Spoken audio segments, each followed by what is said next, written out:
Bom dia, meus amigos. Eu estou aqui de novo, feliz da vida, com minhas orações para a gente ser feliz, né, pessoal? Olha, eu vim não para abolir a lei, mas para cumpri-la à risca. Não se pode tirar uma letra ou uma vírgula da lei. Jesus Cristo, Mateus 5, né? Capítulo 5, a partir dos versículos 15 a 19, né, pessoal? Isso é a verdade. Cumprir a lei. Vamos dizer já tudo isso. Eu vou tratar do assunto dominante, o pedaço, como diz o outro. Eu sou o Dr. Heleno Lopes, hoje é o dia 8 de junho de 2022, quarta-feira. Eu vou falar também sobre a participação do advogado na relação de consumo. Mas vamos aos fatos. Primeiro, para não me esquecer, o pobre do Sérgio Moro, né, pessoal? Sérgio Moro fez tanto cavalo de pau para ser alguém politicamente neste país. Ele devia ter ficado no lugarzinho dele de juiz. Agora o TRE, lá de São Paulo, disse que o domicílio eleitoral dele não existe em São Paulo. Ele tem que ir lá para Curitiba, né?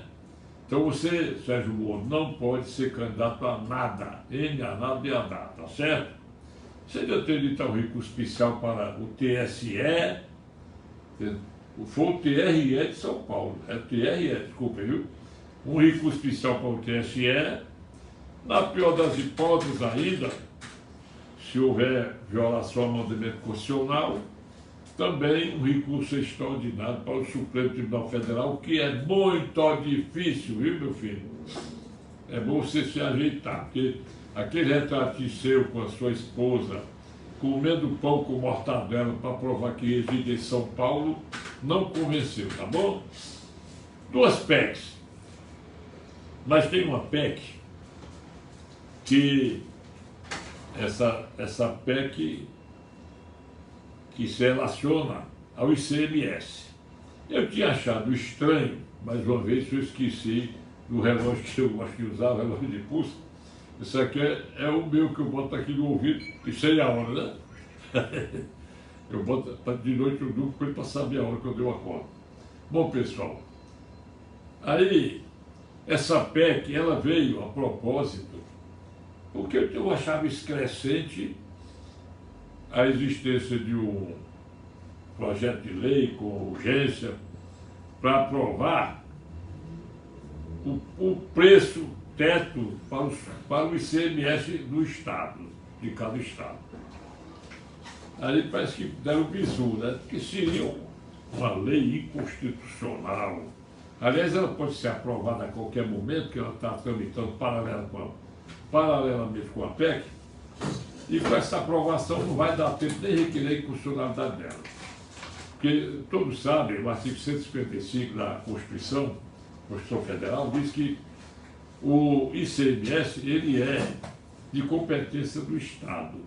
Então só quem pode modificar é o Estado. Então essa PEC, que está tramitando também com urgência, ela é para regulamentar o artigo 155 da Constituição Federal e colocar o teto máximo do ICMS sobre óleo diesel e gasolina até 17,5% e, salvo engano, zerar o ICMS em cima do óleo diesel, porque o Brasil vive em cima de caminhões, né? Acabaram com a malha ferroviária, desde o tempo em que o Sarney assumiu, começaram a demolir a malha ferroviária. Porque essa malha ferroviária está sendo recuperada agora muito devagar, porque o vagabundo do Lula pegou o dinheiro todinho, só fez colocar lá a pedra fundamental, diz ele, parece que João Pessoa, Recife, para fazer a ligação Recife até não sei onde, Belém, salvo engano, não sei. passando aqui por Fortaleza, Teresina, como existia antigamente. E eu acho que o Bolsonaro vai concluir essa obra que ele já prometeu. Bom, pessoal, então essa PEC ela não tem qualquer implicação no registro da candidatura do Bolsonaro.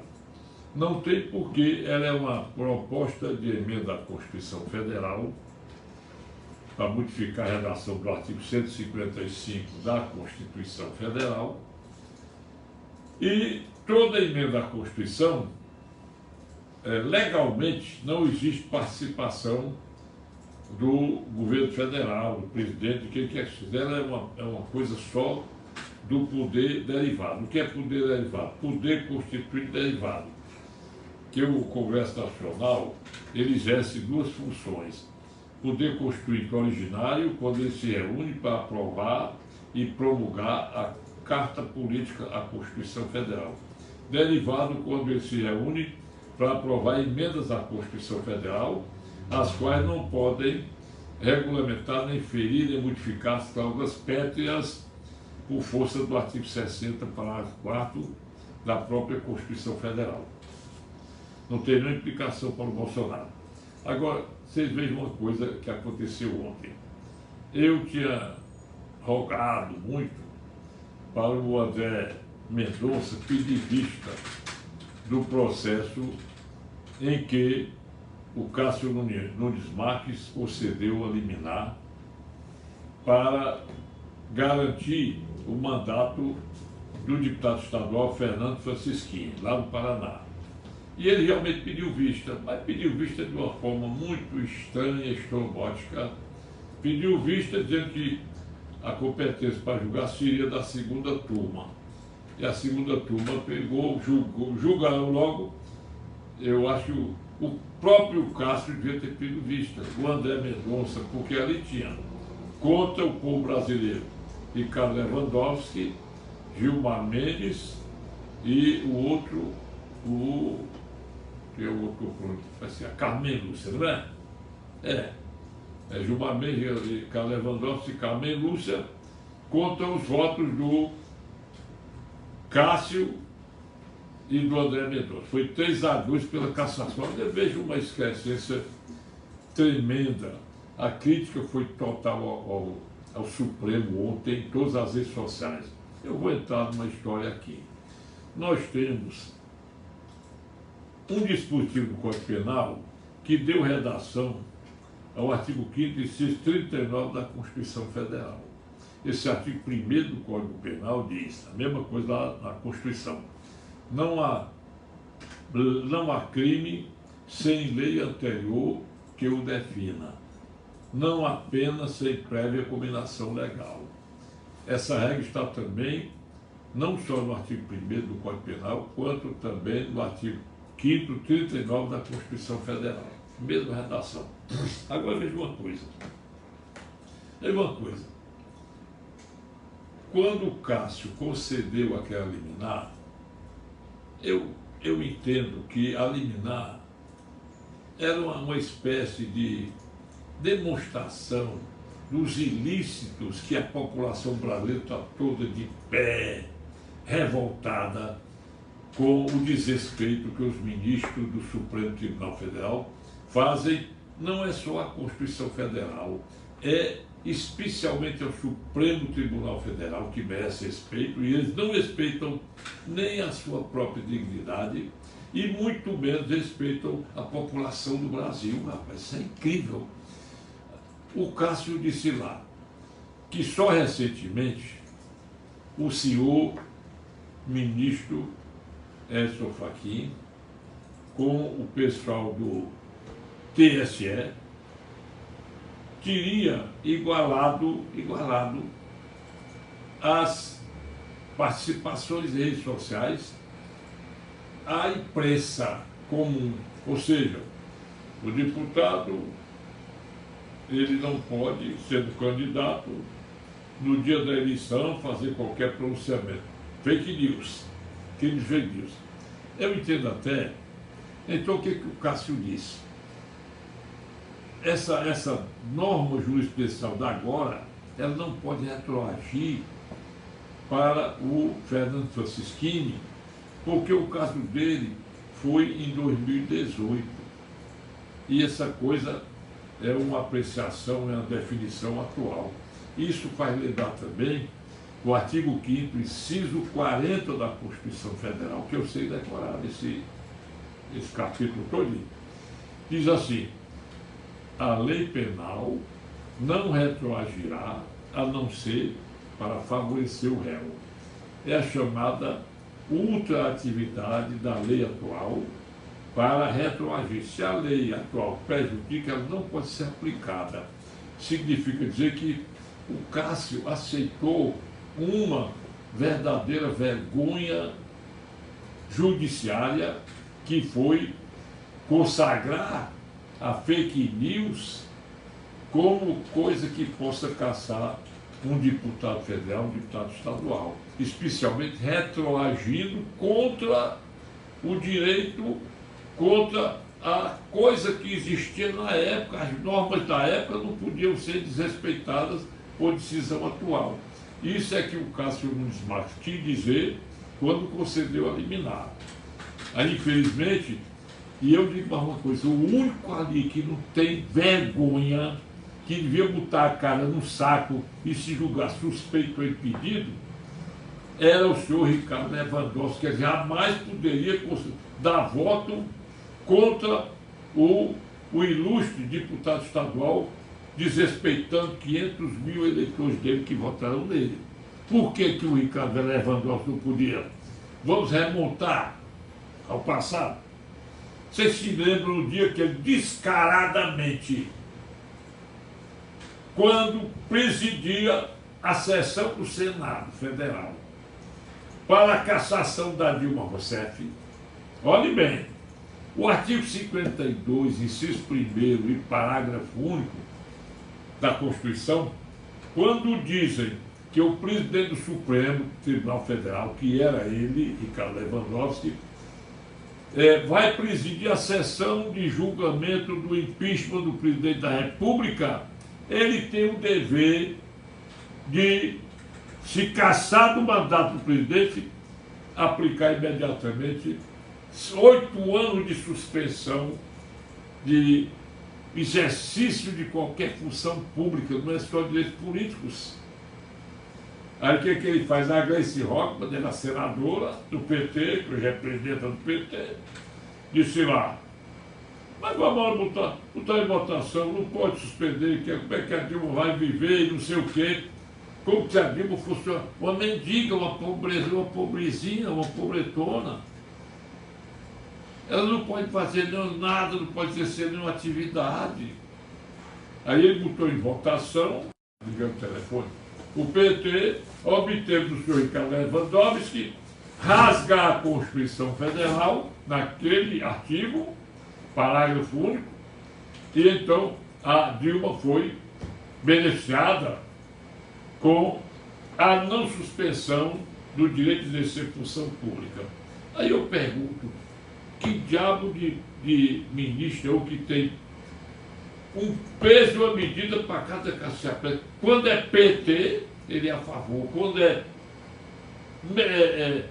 direita, é contra. Isso é um crime. Eu esperei. Agora, eu acredito. Eu vou dar aqui um pife aqui. Um pife. Uma coisa nossa, pife. Meter o bico numa coisa e tal. O pife meu é o seguinte. Eu entendo, se eu estiver errado, que os constitucionalistas me perdoem, porque eu não sou jurista, eu sou estudante de direito.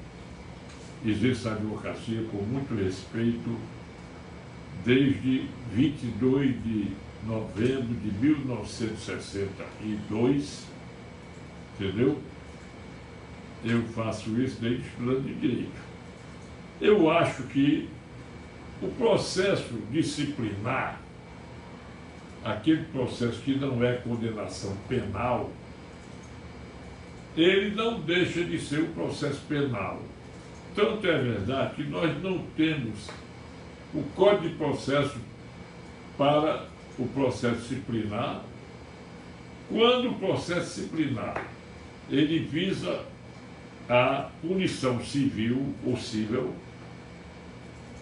e quando ele visa a punição similar à punição penal. Para ambos os casos, a administração pública se socorre dos códigos de processo civil e código de processo penal. Eu faz muito tempo que eu não conheço o Código Eleitoral. Eu ainda sei os artigos decorados, mas desde 1970 eu participei, fui advogado lá no Acaraú da Arena 2, naquele tempo era Arena 2. Em 2004, não me lembro de quem foi advogado, mas foi do PSDB, uma coligação lá em Paracuru. Era juiz de lá até o doutor Francisco das Chagas de Oliveira, de saudosa memória.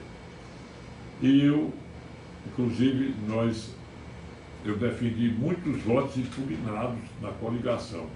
Porque nós, quando vamos impugnar o voto, ou fazer valer o voto, nós vamos demonstrar a intenção do eleitor.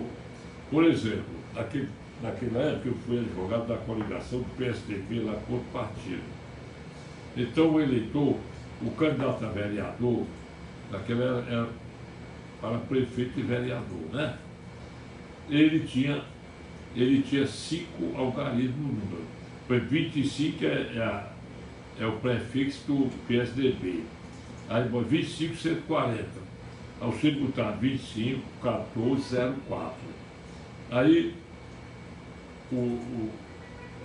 alguém diz, isso aqui é voto nulo. Doutor, não pode ser nulo. Quando ele botou 25, ele deu a entender que é votado no PSDB em algum vereador. Como ele botou o número que é mais do que o número de algarismos para vereador, tem que aproveitar para voto de legenda. Isso é que é o certo. Eu não deixei anular nenhum voto naquela época para vereador. Ora, então, partindo desse princípio, que não deixa de ser uma punição, essa punição pode ser civil administrativa ou punição penal administrativa.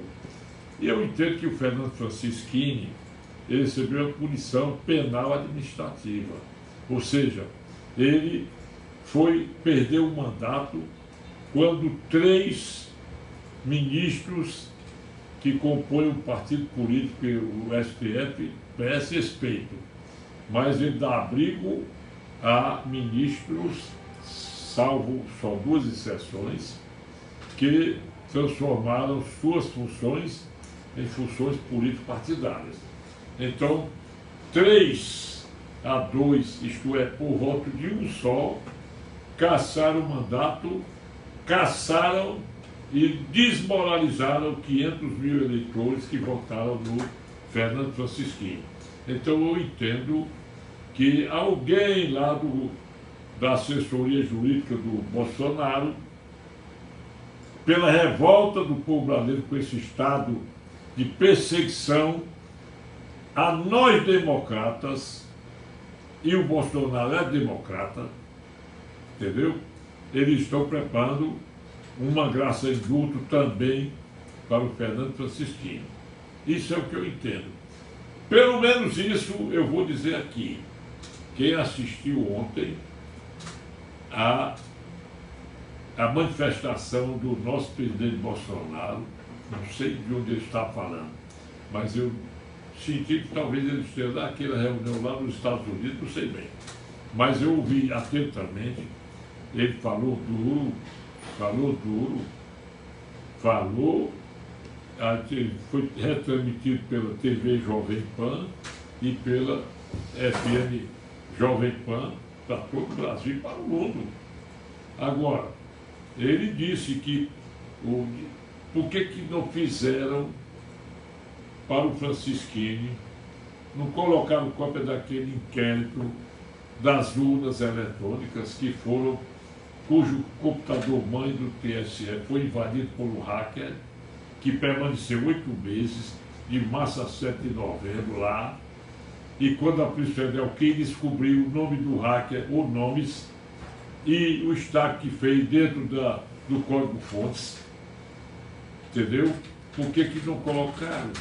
apagaram tudo e ficou aquilo guardado, não tinha gravando de sigilo, colocado depois no carimbo, sigilo, entendeu? O carimbo que eu digo do computador, que foi posterior, quando o Felipe Barros, ao lado do Bolsonaro, mostrou nas redes sociais, está aqui, não tem nenhum, nada de sigilo, entendeu? Agora o Bolsonaro diz uma coisa certa, como é que o presidente leva uma facada daquela? Vive uma saúde monstro.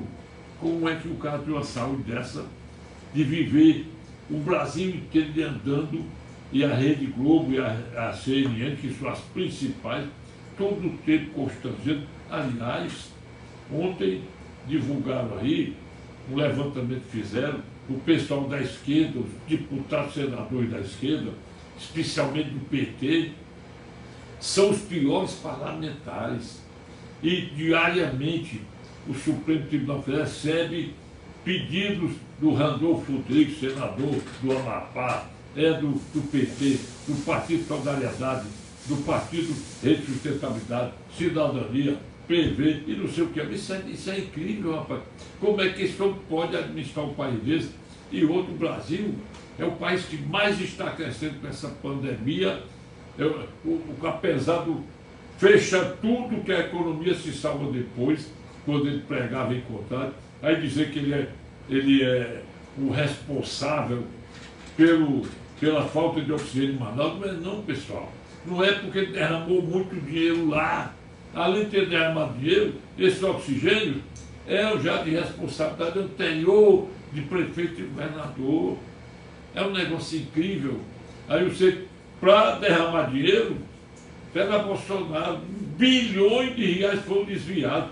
Tudo isso eu cantei muito tempo antes, cantei dizendo, olha, o Lula está doidinho com esse estado de calamidade que o Bolsonaro decretou, porque tudo aí vai ser fácil para roubar. Eu disse isso e de repente houve a roubalheira do dinheiro público. Quem viu Bahia, Pernambuco, Piauí, Maranhão, Pará, Amazonas, Ceará, todo canto. Aqui também, o Ceará também aconteceu. O hospital de emergência do PV, Estado Presidente Vargas, nunca recebeu só paciente. Isso aí. Então, senhores, agora, eu acho incrível, reafirmo, assistir a CNN no horário da tarde, especialmente com aquele tal de Labareda e aquela Daniele.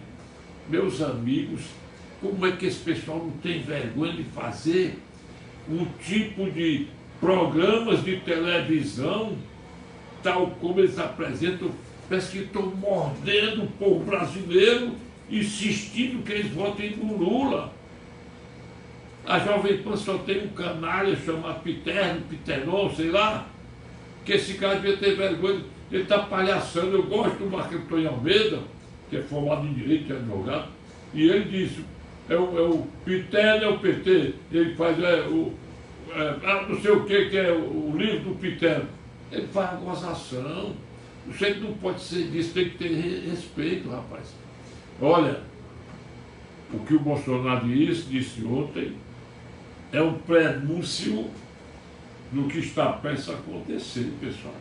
Eu venho prognosticando aqui, eu não quero o pior para o Brasil, não. Eu quero o melhor para nós brasileiros. O melhor é a democracia. O Brasil já enfrentou muitas e muitas vezes a invasão dos comunistas querendo tomar o poder. Aí vocês vejam, só o Getúlio Vargas pegou a intentona comunista de 1935, a 104, evitou o comunismo, abriu as portas. Vocês vejam, o negócio é tão feio que o João Batista Figueiredo, general, que foi o último presidente do regime militar, ele se recusou a entregar a faixa ao Zé Sarney. Por que ele se recusou? Ele saiu pelo sul do palácio. Ele poderia aceitar um presidente ilegítimo, que se o Tancredo nunca assumiu a presidência, nem ele assumiu a vice-presidência, não podia ser pegar e colocar na presidência da República. Aí vocês vejam que o Maranhão é todo dividido ao meio. Do lado é Zé Sarney, do outro lado é Rosiana Sarney. Quer dizer, o cara que vai lá para o Amapá é eleito senador. Como é que o sujeito é eleito senador? Eu acho que só um cara que conseguiu ser governador em 2 estados foi o Brizola. Porque o Brizola cheirava a povo, é igual ao Bolsonaro. Brizola foi governador do Rio Grande do Sul, foi governador 2 vezes do estado do Rio de Janeiro. Agora, não se pode tolerar, senhores. É aquilo que nós estamos vendo.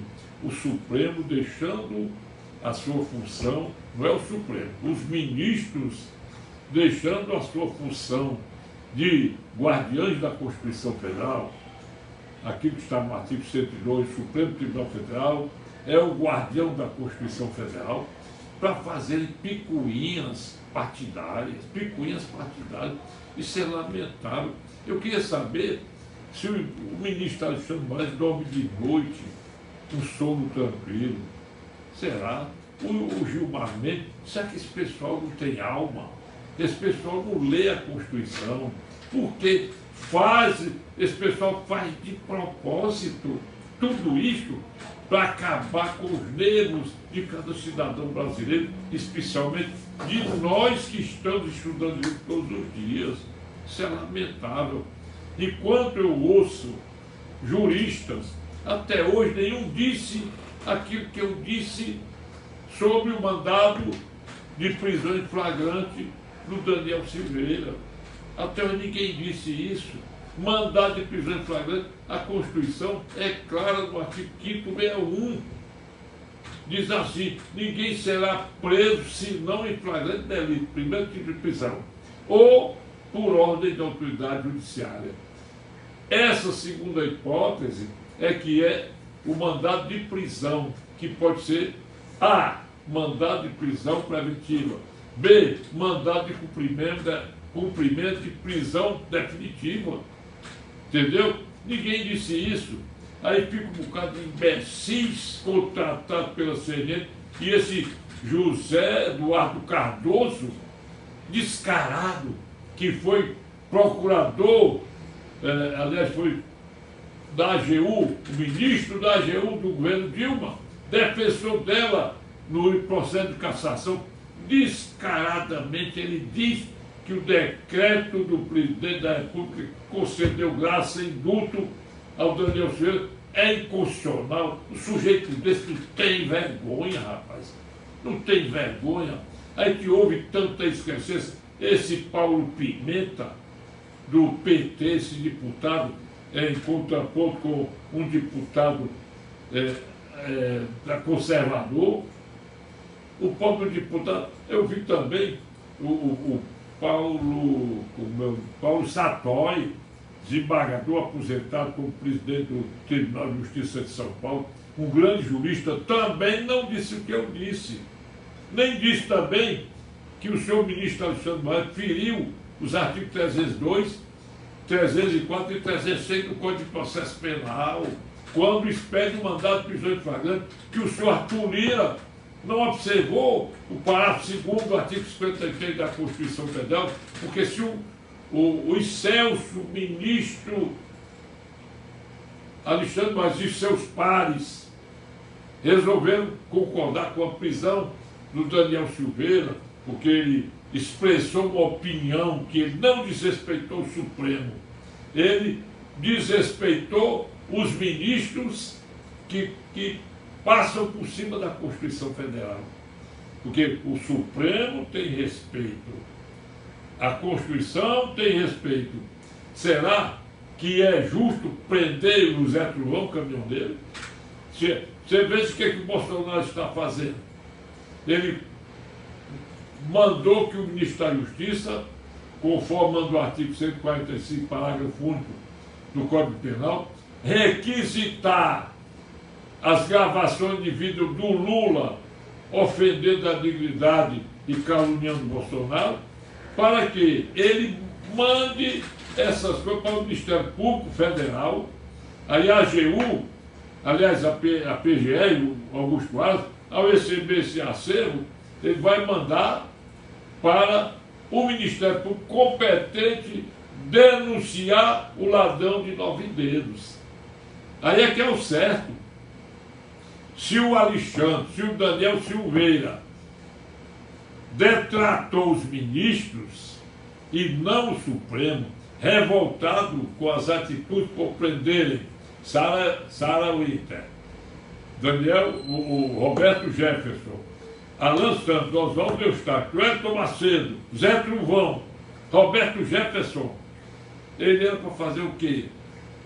Eu sou ministro supremo, eu vou me utilizar do que está escrito no parágrafo do artigo 145, requisitar os vídeos, mandar para o Ministério Público, para que ele denuncie o Roberto Jefferson, denuncie o Zé Truvão, denuncie o Daniel Silveira, mas nem isso podia fazer, pela clara redação do caput do artigo 53, que diz que nenhum deputado ou senador poderá ser punido civil e penalmente por quaisquer votos, palavras e opiniões.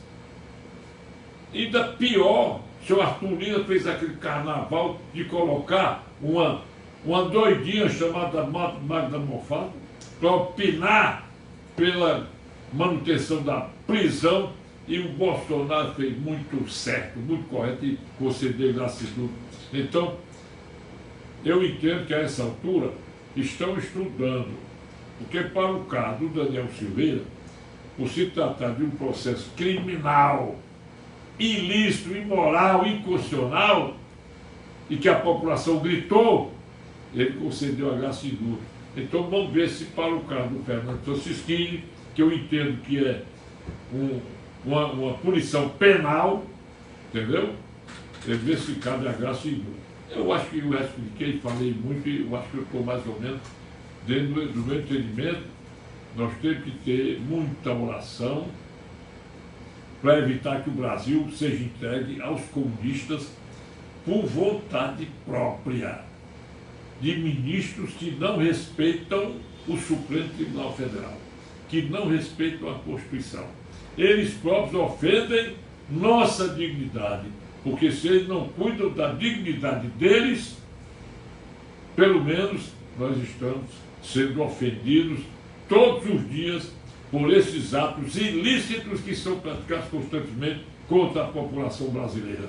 Porque punir pela forma que foram punidos 2 deputados, Daniel Silveira e Fernando Francischini, a população brasileira toda é punida porque eles são eleitos pelo povo e os ministros, nenhum deles recebeu voto algum. Bom dia para você. Vou falar agora uma coisa boa para você, viu, pessoal?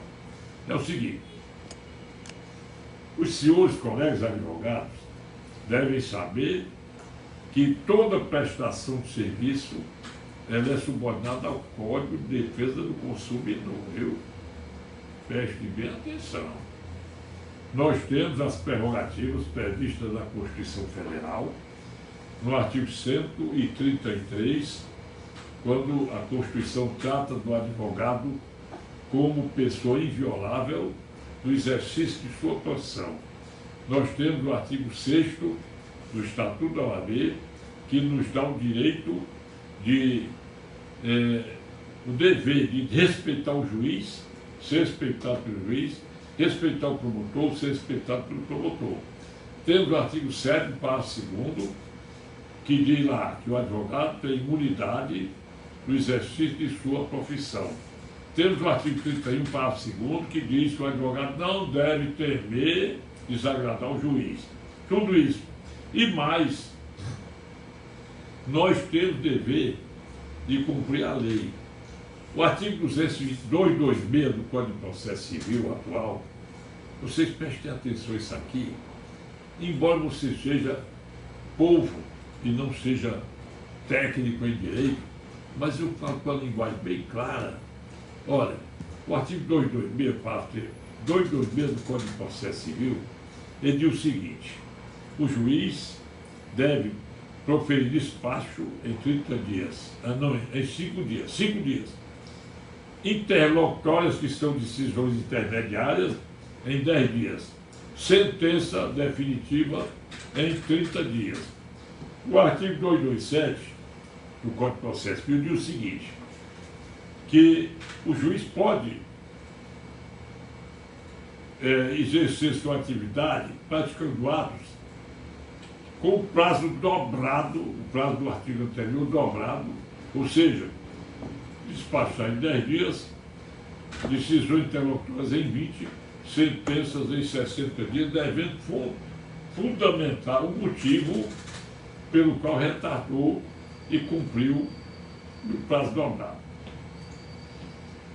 Isso aí é impossível o juiz observar, porque para que um juiz observasse esses prazos conforme está dentro do Código, artigo 226, 227 do Código de Processo Civil, era preciso que nós, em lugar de termos 39 varas cíveis, tivéssemos 100 varas cíveis em Fortaleza, que o acúmulo de trabalho é muito grande. O artigo 228, esse aí tem que ser cumprido, que é a coisa mais besta do mundo. Diz lá, a serventia judiciária tem o prazo de um dia para fazer conclusão. Ou seja, quando eu dou entrada numa petição, dentro de um dia a serventia tem que fazer, remeter o processo para o juiz despachar. Aí você diz assim, mas o processo é eletrônico, como é que é feito? Eu vou explicar para vocês, viu, pessoal?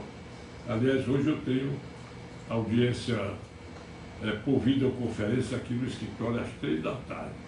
O estudante de direito que quiser assistir é só vir para cá, para a sala 219, do edifício Palácio Progresso em Fortaleza, que eu peço o juiz para botar o nome dele para poder ganhar aquele pontinho, porque eles são obrigados a fazer estágio, né? Então, como é que é? O sistema chamado ESAG, ele possui a página eletrônica para o advogado, todo o processo é público, todo advogado abre o processo sem precisar de senha.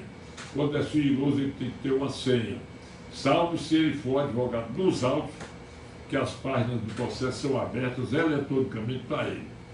Então, na página que fica no gabinete do juiz, o computador do juiz tem uma fila assim, prioridade especial.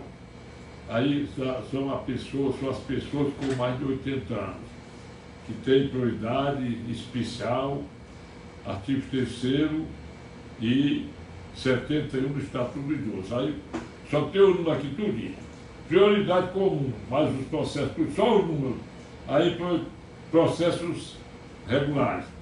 Bom, então o juiz, para não fazer desigualdade, ele está aqui, ele está só com o número do processo. Ele clica no primeiro, ele abre o processo. O processo está na cara dele já, ele despacha, dá outro clique, esse processo sai da tela dele, sai o número também, aí ele vai para um que seja de segunda prioridade menor, de 60 anos até 80. Aí ele clica, abre o processo, despacha, aí clica de novo, o processo aparece na tela dele e vai para a tela comum. Do mesmo modo, isso é a rotina do juiz. Então, eu fugi do assunto só para mostrar como é o tipo de coisa. Agora, a relação de consumo, tem que ver. O advogado tem o dever de saber pelo menos 3 dispositivos do Estatuto do Código de Defesa do Consumidor. Eu digo só 3, não é obrigado a saber tudo. Mas os principais, aliás, pode ser mais. O artigo 1º, o Código de Defesa do Consumidor é um código de defesa e proteção do consumidor. A relação do consumo é matéria de ordem pública. O que é matéria de ordem pública? O juiz tem o dever de conhecer de ofício a respeito de algum pedido do consumidor, se for cabível, sem precisar, aliás, de uma matéria, sem precisar dele requerer. O artigo 6º, inciso 7º e 8º. O 6º diz que, inciso 6º, né? Diz que o consumidor tem direito de reparação de danos materiais e morais em razão do contrato que firma com o advogado, por exemplo. Estou tratando só de advogado, mas isso é contrato geral. E o ensino sério trata da inversão do ônus da prova. O que é a inversão do ônus da prova? Eu acho que o STJ não foi muito feliz em dizer o seguinte: para haver inversão do ônus da prova, artigo 6º, inciso 7º, inciso 8º do CDC, com a defesa do consumidor, é preciso que o consumidor seja hipossuficiente de recurso, o que é uma realidade do entender o consumidor, com raríssima exceção, todos eles são hipossuficientes de recurso. E também haver a verossimilhança, ou seja, a possibilidade do consumidor ser vitorioso. Isso é tudo, né? Aí vem aquele artigo 46 do Código de Defesa do Consumidor. O fornecedor de serviço, que sou eu, para o meu constituinte fulano, vou dar todas as explicações prévias a respeito do seu pretenso direito. Sendo eu, advogado, sou proibido de dizer que eu vou vencer sua questão, eu vou ganhar sua ação, nós vamos vencer, vai ser julgada procedente, vai ser a nosso favor. O advogado é proibido, mas ele tem a obrigação de previamente cumprir o artigo 46 do Código de Defesa do Consumidor, assim como é obrigatória essa atitude por parte de todos os fornecedores de bens e serviços. Informações prévias. Eu acho que por hoje vocês compreenderam. Talvez tenha advogado que não saiba que se aplica o Código de Defesa do Consumidor às relações entre advogado e constituinte. O advogado é o prestador de serviços e o constituinte é o consumidor. Para todo mundo tomar conhecimento que o advogado é um prestador de serviço. O constituinte é o consumidor, assim como o banco é o fornecedor de serviço e o cara que tem conta bancária é o consumidor. Eu sou o fornecedor de serviços e o meu constituinte é consumidor. Bom dia para vocês, viu, pessoal? Aliás, é preciso dizer que no ano de 631 da era cristã, morria Maomé. Sabe quem foi Maomé? Ele foi o criador do islamismo. Bom dia para vocês todos, viu, pessoal? Vocês podem pedir uma música para o meu programa Morrendo de Saudade pela Rádio Assunção, Rádio Web Paju, RadioDVC.com, todos os sábados, a partir de 11 horas da noite, até as 2 da manhã, domingo. Sábado e domingo são comemorações dos namorados, Dia dos Namorados, né? Ou então pedir uma informação de direito que eu estarei pronto a fornecer através do meu canal, dos meus canais. Mas eu quero pedir aos senhores para fazerem como o Geraldo Sampaio, como o Alano Maia, que escreveu a PCDEC, tal como o Tony Mazzoli, o Charles Gaspar, o pastor professor Miranda, a Jussara Bezerra, a Olímpia, o Eduardo, o Marcos Almeida, lá em São Paulo, o J. Evangelista lá em Tatira, e tantos outros, a Iso Ferreira, da Polícia Militar, muitos podem inscrever-se nos meus canais. No Facebook eu tenho que concordar, e tudo que está lá eu estou concordando. Eu quero a plataforma, gostando do meu trabalho. Aqui é gratuito você se inscrever nos meus canais. Digam por escrito, bem pequenininha a mensagem. Gostei ou não gostei? Peçam o que vocês quiserem que eu atendo. Meu WhatsApp, 85 é o DDD 99945 3883. Bom dia, Dino Boy, para você. 99945 3883.